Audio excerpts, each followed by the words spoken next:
I am also quite disappointed. The idea that our friends on the other side of the aisle are concerned about this proposal and the others, when they should be concerned about one person controlling all aspects of people's lives. Now, I get it. You guys may like what the governor right now has done, but there may be a time when you don't, and you wish you had a mechanism. You know, the end can't justify the means. Just because you like the end is not a justification to violate the process and the means. You've got to do things the right way. And in this country, we have a representative form of government. The emergency declaration was designed to address outlier circumstances in situations. The word emergency in and of itself is defined as short term. You know, it's not a long-term lingering issue. It's a short-term event that's usually comes to a surprise or sporadic or is unexpected. That's an emergency. That's an outlier. We don't change the way we govern because emergencies can happen. We address those independently. We have a representative form of government. We have been in this now for coming up on a year. We should be working collaboratively, but we're not. Because so often it's very easy to take people's rights and freedoms and choices away, and it's nearly impossible to give it back. And that's exactly what has happened. It's exactly why I didn't like this in March. I didn't.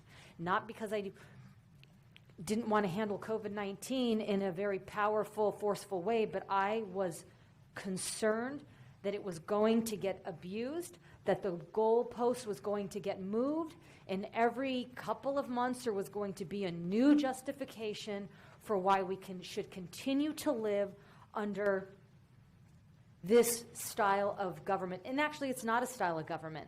This is a dictatorship, unfortunately. This is one person making the decisions. That's not what we do in the United States of America. It shouldn't be acceptable for anyone. And I am tired of the justifications that we are making and what I've heard today, that the people should just put up with it, accept it. The problem is the things that we're discussing are arbitrary. There's a lot of competing opinions about what an emergency is.